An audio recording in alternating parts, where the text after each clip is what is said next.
नमस्कार दोस्तों।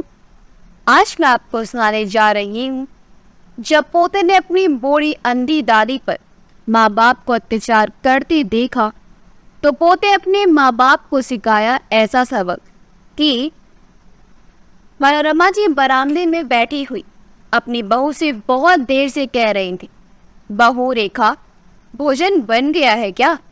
अगर बन गया हो तो मुझे दे दे। सुबह नाश्ता भी नहीं किया था। तुमने एक कप चाय दी थी। खाली गर्म चाय पीने से पेट में जलन हो रही है। अब तो बहुत समय हो गया है। ऐसा लग रहा है जैसे दोपहर हो गई है। पेट में भूख के मारे जलन हो रही है। खाना दे दे। बहू अंदर से सूखी आलू की सब्जी और 2 रोटी लाकर अपने सास मनोरमा जी के आगे पटक कर चली गई। मनोरमा जी अपने हाथों को फैला करके चारों तरफ थाली को ढूंढती रही कि आज मेरी बहू ने खाने में क्या बनाया है। तो हाथ में सूखी सब्जी 2 रोटी आती हैं। दरअसल मनोरमा जी जन्म से अंधी है। उनकी दोनों ही आंखों में रोशनी नहीं है। उन्हें बिल्कुल भी नहीं दिखाई देता। वह सारे काम अंदाज से ही करती हैं। इसलिए हाथ को दूर फैलाकर वह अपना खाना देख रही थी कि बहू ने खाने में क्या दिया है।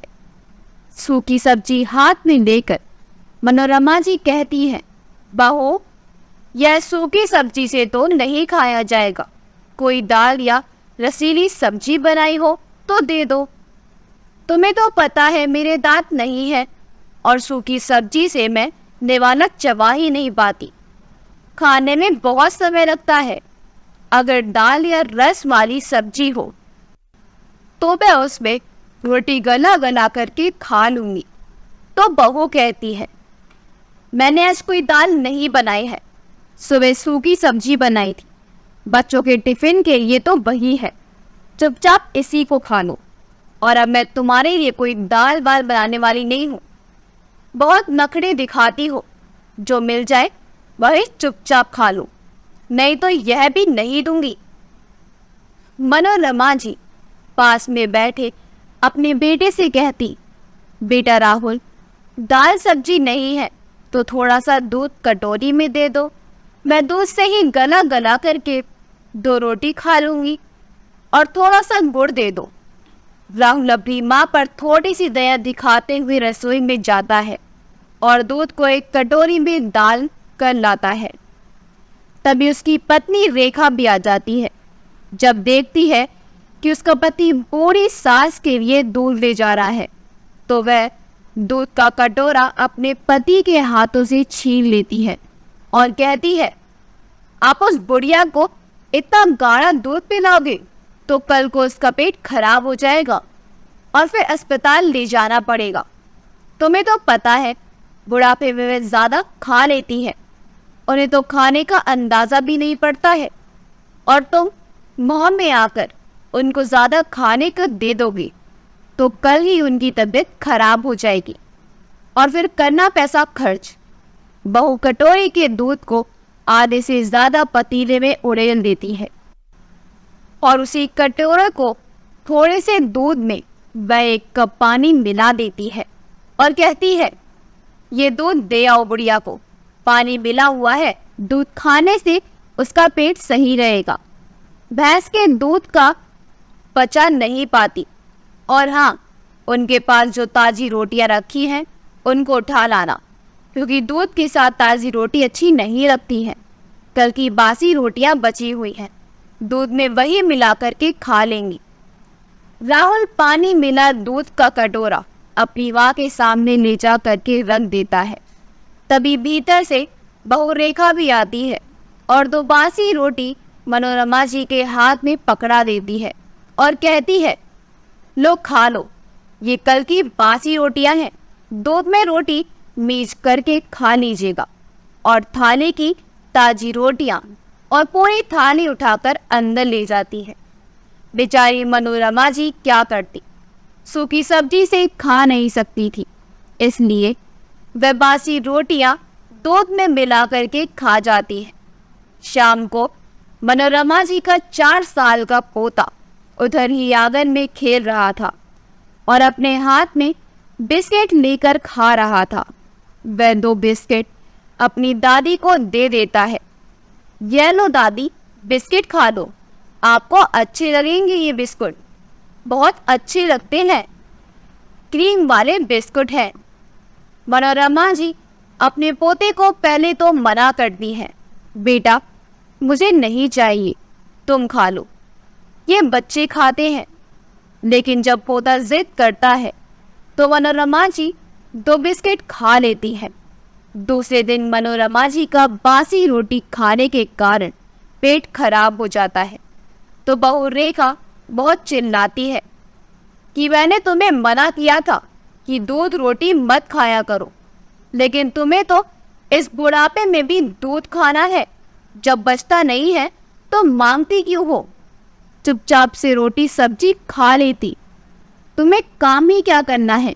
बैठी बैठी खाना भी नहीं खा सकती हो। अब हो गया पेट खराब, अब दवाई लानी पड़ेगी तुम्हारे लिए।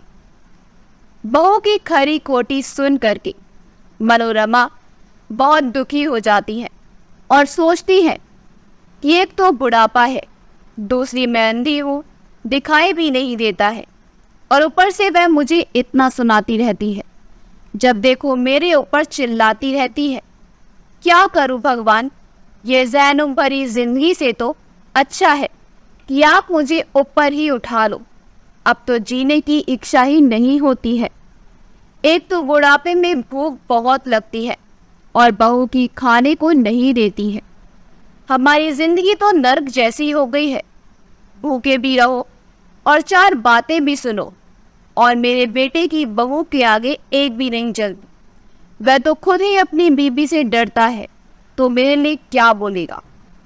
मनोरमा जी अपनी पति की पुरानी बातों को याद करने लगती है कि जब राहुल पैदा हुआ था तो उसके पापा कितने खुश थे, कहते थे कि बेटा हमारे बुढ़ापे की लाठी बनेगा, हमारा सहारा बनेगा।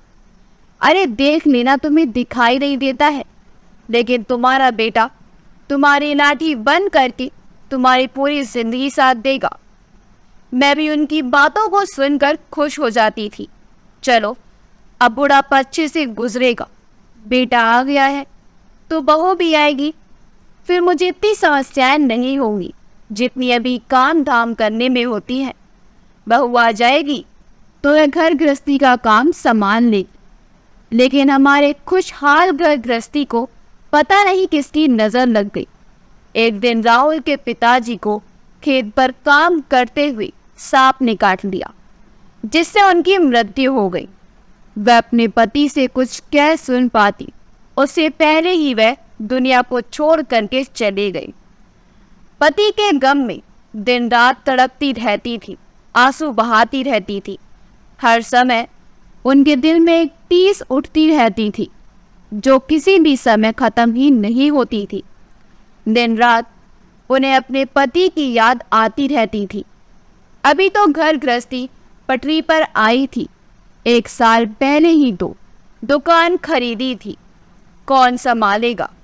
अभी तो उन्होंने अपने बेटे को जन्म दिया था और बीच बम्बर में ही उनके पति ने उन्हें छोड़कर चले गए। बहुत दिनों तक रोती रही, परेशान रही, और बच्चे की खातिर उन्होंने खुद को संभाला, घर गृहस्थी फिर से संभाली। बेचारी अंधी मनोरमा जी ने बड़ी मुश्किल से अपने बेटे को पाल पोस करके बड़ा किया, पढ़ाया लिखाया। राहुल के पिताजी की जो खेती बाड़ी भी बड़ी मुश्किल से उन्होंने संभाली। धीरे धीरे राहुल भी बड़ा होता गया तो उसने दुकान और खेती बाड़ी संभाल ली। फिर मनोरमा जी ने जल्दी ही अपने बेटे की शादी कर दी, क्योंकि वह जानती थी कि वह तो अंधी है और अब घर में उनके पति भी नहीं है, तो घर को संभालने के लिए कोई तो होना चाहिए। इसलिए उन्होंने अपने बेटे की शादी जल्दी कर दी। लेकिन जब तक बेटे की शादी नहीं हुई थी तब तक तो वह बहुत अच्छा था, मेरा ख्याल भी रखता था, मेरी कदर भी करता था, मान सम्मान भी करता था। अपने बेटे से मुझे बहुत उम्मीद थी, लेकिन जैसे ही मेरे बेटे की शादी हो गई बहू आ गई घर में, मेरा बेटा तो जैसे पूरा ही बदल गया हो।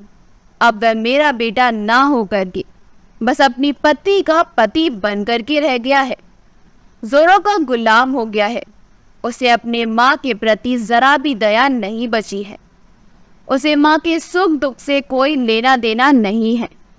उसकी पत्नी जो कह देती है वही सुनता है। उसका अपना दिमाग तो जैसे काम ही करना बंद कर गया हो।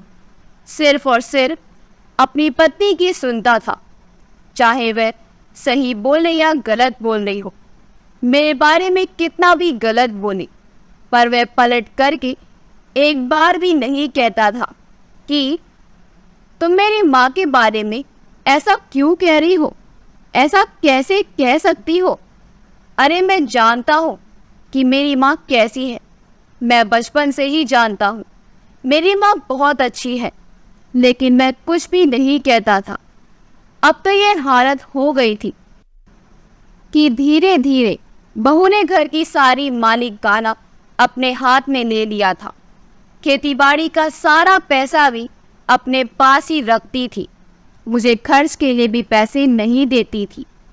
अब मेरे पास पैसे भी नहीं रहते थे। उसने पूरे खेती पर, घर पर और दुकान की आमदनी पर भी कब्जा कर लिया था। मेरी आंखों में दर्द होता रहता था, जिसके लिए डॉक्टर ने बताया था कि आंखों में एक ड्रॉप डालना पड़ेगा। महीने में 4 ड्रॉप लगेंगे, तो उसके लिए भी पैसे बहू से मांगने पड़ते थे। बहू के आगे हाथ फैलाने पड़ते थे और बहू अपनी मन मर्जी चलाती थी। उसको तो पता था कि मेरी सास तो अंधी है, उसको तो कुछ दिखता ही नहीं है, तो मैं किसी भी तरह का व्यवहार करूँगी। धीरे धीरे उसने मुझे तंग करना शुरू कर दिया। अब तो मुझे खाने पीने में भी परेशान करने लगी थी। घर में गाय भैंस सभी थी, पर मुझे कभी भी दूध नहीं देती थी।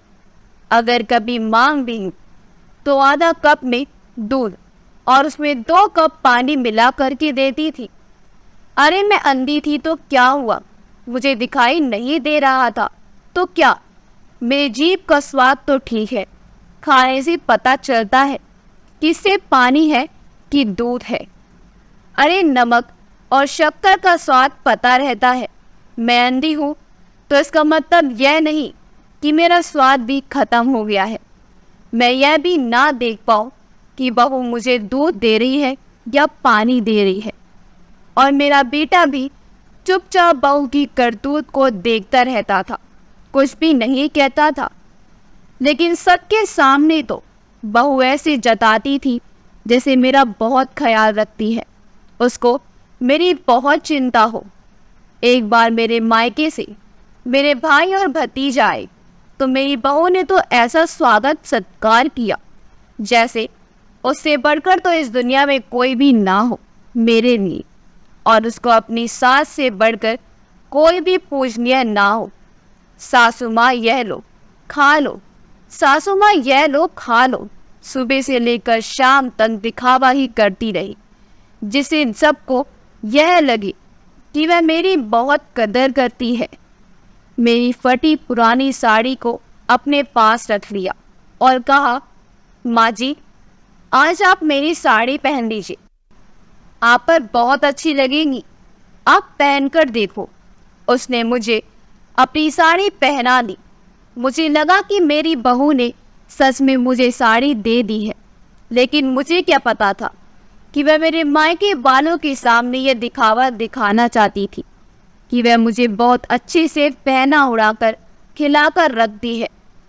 रात में जब मेरा भतीजा मेरे पास बैठकर बातें कर रहा था, तभी मेरी बहू दिखावे के लिए आ करके मेरे पैर दबाने लगती है, जिससे मेरे भतीजे को लगे कि बुआ जी की तो घर में बहुत सेवा होती है, बुआ की तो एक बहुत ऐश है।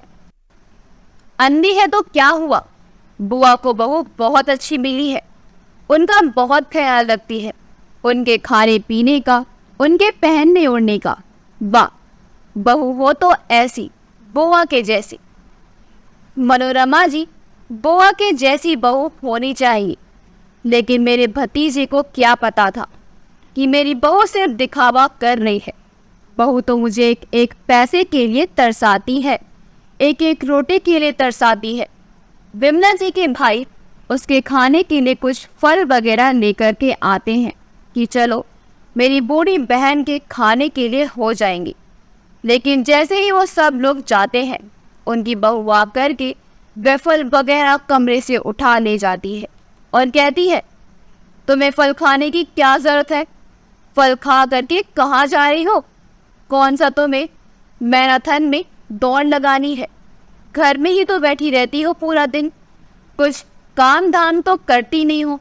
जो 2 रोटी मिल रही है वही खाती रहो, तुम्हें फल खाने की क्या आवश्यकता है? मनोरमा जी की आंखों में आंसू आ जाते हैं। अपनी आंखों के आंसू अपने पल्लों में पोंछती है और सोचती है कि बहू कुछ ढंग का खाने को देती नहीं है। अगर मेरे मायके वाले कुछ लेकर आते हैं तो बहू उठा करके रख लेती है, एक एक चीज खाने के लिए तरसा जाती है। बेटे से भी क्या कहूँगी, वह तो बिल्कुल भी नहीं सुनता है। घर में विमला जी को पोता दिन भर घर में रहकर अपनी माँ की और दादी की बातों को सुनता रहता है और देखता भी रहता है कि माँ दादी के साथ किस तरह से व्यवहार कर रही है। आर्य अब इतना छोटा भी नहीं था कि उसे वह सारी चीज़ें समझ में नहीं आएंगी। मनोरमा जी का पोता आर्य 14 साल का है। वह अपनी दादी से बहुत प्यार करता है। अपनी दादी को इस तरह से वह देखता है तो उसको बहुत दुख होता है। वह अपनी मम्मी से कहता है कि मम्मी, आप दादी के साथ इस तरह से व्यवहार मत किया करो। उनको जो चीज़ें खाने को पसंद है वो थोड़ा बहुत तो दे दिया करो, आप क्यों नहीं देती हो उनको? मम्मी उल्टा उसी को डांट देती थी कि ज़्यादा दादी का चमचा मत बन, नहीं तो मैं तेरी पिटाई कर दूंगी, जा अपनी पढ़ाई कर। बेचारा अपनी माँ की डांट खाकर खेलने के लिए बाहर चला जाता। जब घर वापस आता है तो देखता है कि उसकी मम्मी अपने कमरे में सोई हुई है। तो दोपहर का समय है। वह चुपचाप से अपनी दादी के कमरे में जाता है और दादी को देखता है कि दादी सो रही है कि जग रही है। धीरे से अपनी दादी को आवाज़ देता है, दादी सो रही हो क्या? तो दादी कहती है, कौन है बेटा? मैं हूँ। अच्छा तो बताओ बेटा क्या हुआ? दादी उसके हाथ से इशारा करती, आजा मेरे पास चारपाई पर बैठ जाओ। आर्य उधर बैठ जाता है और दादी से कहता है, अपना हाथ आगे करो, मैं आपके लिए कुछ खाने को लाया हूं। तो दादी कहती है, बेटा अगर तेरी माँ ने देख लिया ना तो तेरी पिटाई कर देगी, इसलिए तू जो भी लाया है वापस ले जा, मुझे नहीं खाना है। आर्य कहता है, अरे दादी, माँ भी अपने कमरे में सो रही है, मैं आपके लिए जलेबी लेकर आया हूँ। आपको जलेबी बहुत पसंद है ना? मम्मी आपको खाने को नहीं देती है, कुछ भी बेटा नहीं देती है। दूध जलेबी आपके लिए एकदम गरम गरम है, आप खा लो, मैं इधर ही बैठा देखता हूँ। दादी अपने पोते को गले से लगा लेती है और कहती है, बेटा मैं किस तरह से चोरी छुपे नहीं खा पाऊंगी, अगर तेरी माँ ने देख लिया तो तुझे भी मारेगी, इसलिए तू इन सारी चीज़ें को ले जा और मुझे नहीं खाना है। आर्य ले जाकर किचन में रख देता है, लेकिन वह अपनी दादी के लिए बहुत परेशान होता है कि ऐसा क्या करे जिससे मम्मी के सामने ही वह अपनी दादी को अच्छी अच्छी चीज़ें खिला सके और मम्मी कुछ भी ना कह पाए। एक दिन आर्य की मौसी उसके घर आती है। आर्य का जन्मदिन था तो मौसी दिन भर घर पर रुकती है। आर्य के जन्मदिन पर उसकी मम्मी ने अपनी बहनों को भी बुलाया था। रेखा ने अपने बेटे के जन्मदिन के लिए ढेर सारे पकवान बनाए थे, बहुत सारा खाना बनाया था, तरह तरह की मिठाइयाँ, सब कुछ बनाया था। जन्मदिन की सारी तैयारियां हो जाती हैं। अब केक काटने की बारी होती है। पूरा परिवार एक साथ में खड़ा होता है। आर्य आता है और कमरे से अपनी दादी को लेकर जाता है और उसकी माँ कहती है, अरे दादी बहुत बूढ़ी है, उनको इधर लाने की क्या ज़रूरत है, उन्हें तो कुछ दिखता भी नहीं है, उनको कमरे में ही रहने दो। तो आर्य कहता है, अरे मम्मी दिखता नहीं है तो सुनाई तो देता है ना दादी को, मैं तो दादी को लेकर के आऊँगा, क्योंकि दादी अकेले कमरे में बैठी है और हम सब उधर अच्छे से जन्मदिन बना रहे हैं। आर्य जा कर के अपनी दादी को लेकर आता है। उसकी मम्मी का मुंह बन जाता है। आर्य दादी को अपने पास में ही खड़ा कर लेता है और जब केक कटा तो सबसे पहले केक अपनी दादी को खिलाता है। उसकी मम्मी गुस्सा हो करके कहती है, यह क्या कर रहे हो तुमने दादी को क्यों खिला दिया? मीठा खाने से उनका पेट खराब हो जाएगा, वह मीठा नहीं खाती है। तुम्हें समझ में नहीं आता है, कितनी बार मना किया है कि दादी को कुछ भी उल्टा सीधा मत खिलाया करो। और रेखा अपनी सास मनोरमा जी का हाथ पकड़ के उन्हें कमरे से बाहर ले जा करके बैठाने लगती है और कहती है, ए बुढ़िया इधर ही बैठना, अब आर्य लेने भी आए तब भी बन जाना, इधर ही बैठना चुपचाप, तेरे को हम खाने को दे जाएंगे, कल की रोटी रखी है, दूध मिला करके खा लेना, पूरी कचौड़ी तुम्हें हजम नहीं होंगी, अगर खा लोगी तो पेट खराब हो जाएगा। बेचारी मनोरमा जी की आंखों से बराबर आंसू बह रहे थे। वह सोच रही थी कि उनका ही घर है, उनके पति की कमाई से बनाया हुआ है, सब कुछ उनके पति का ही है, खेती बाड़ी भी उनके पति ने ही खरीदी थी, सब कुछ उनका होते हुए भी आज बहू खाने पीने के लिए तरसा रही है। घर में 56 प्रकार के व्यंजन बने हैं, फिर भी बासी रोटी खिला रही है। यही सोच सोच कर उनकी आंखों से लगातार आंसू बहे जा रहे थे। तभी पीछे से आर्य आता है और कहता है, मम्मी दादी बासी रोटी नहीं खाएंगी, दादी वही खाएंगी जो घर में बना है, जितनी भी सब्जियां, जितनी भी मिठाइयाँ बनी है, दादी आज सब कुछ खाएंगी, दादी आज बासी रोटी बिल्कुल भी नहीं खाएंगी, और अगर दादी का पेट खराब होगा तो मैं देख लूँगा, दवाई दे दूँगा। आप झूठ कहती हो कि दादी का पेट खराब हो जाता है, आप खाने को नहीं देती हो, पेट खराब क्या होगा, उनको तो ठीक से पेट भी नहीं भरता है। और ये आपका ही घर नहीं है मम्मी, मेरी दादी का भी घर है, आपसे पहले इस घर में मेरी दादी आई है, आप तो बाद में आई हैं, और सब कुछ दादाजी ने बनाया है। यह घर भी दादाजी ने बनाया था, ज़मीन भी दादाजी ने खरीदी थी, और पापा जिस दुकान को बैठ करके चलाते हैं, पैसा कमाते हैं, दुकान भी मेरे दादाजी ने ही खरीदी थी। तो दादाजी के बाद ही सब पर मेरी दादी का हक है, और आप अपना हक जताती रहती हो, दादी को कुछ खाने को भी नहीं देती हो। अब तो मैं इतना छोटा नहीं हूँ, अगर आप दादी को बहुत ज़्यादा तंग करोगी तो मैं दादी को ले कर के हॉस्टल चला जाऊँगा, उधर ही अपनी दादी को अच्छे से रखूँगा और अपने साथ रखूँगा, उनका अच्छे से ख्याल रखूँगा, आप उनके लिए उनकी पसंद का खाना भी बना लूँगा और आपसे कभी बात नहीं करूँगा। पीछे से आर्य की मौसिया भी आ जाती है, वह भी आर्य की सारी बातों को सुन लेती है।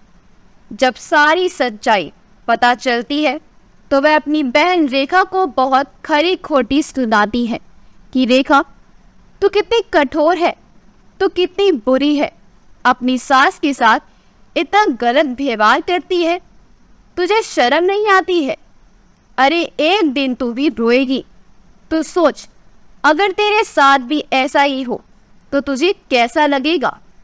तुम्हारी बहू आकर के तेरे साथ भी ऐसा व्यवहार करे, तू मनोरमा जी के साथ जैसा कर रही है, फिर कैसा तुझे महसूस होगा?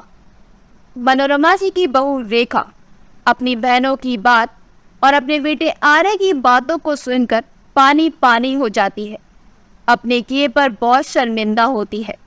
उसे समझ में आ जाता है कि वह अभी तक जो भी कर रही थी बहुत गलत कर रही थी, और उस जगह जब खुद को रखती है अब तो उसके होश उड़ जाते हैं कि अगर जब उसके साथ ऐसा होगा तो वह तो एक दिन भी जीवित नहीं रह पाएगी।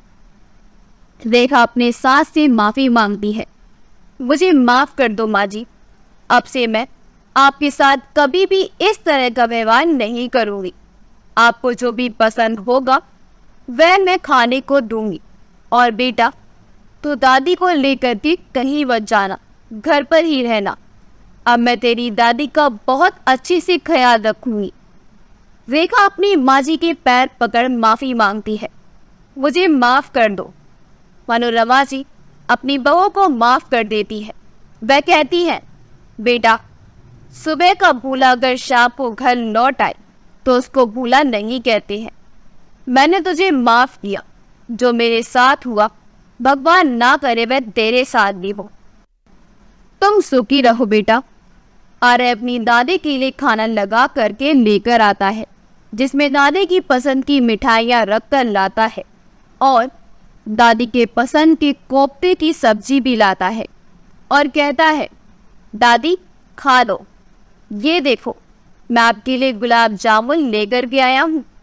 इसको खाने के लिए दांत की ज़रूरत नहीं पड़ती है।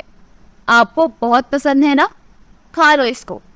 सभी बहुत खुश हो जाते हैं। आर्य भी अपनी दादी को देखकर बहुत खुश हो जाता है, जो दादी की पसंद का खाना खा पा रही है। तो दोस्तों, हमें अपने माता पिता का बहुत अच्छी तरह से ख्याल रखना चाहिए। बुढ़ापे में तो उनका तरह तरह की चीज़ें खाने का मन रहता है। उनकी पसंद बच्चों की तरह से हो जाती है, इसलिए उनकी पसंद का ख्याल रखना चाहिए। अरे ज़्यादा नहीं सही, पर थोड़ा तो उन्हें देना ही चाहिए। अगर आपको हमारी कहानी अच्छी लगी हो तो हमारी वीडियो को लाइक करें, शेयर करें और हमारे चैनल योगी वॉइस को सब्सक्राइब कर दें। मिलते हैं अगली वीडियो में। आपका बहुत बहुत धन्यवाद।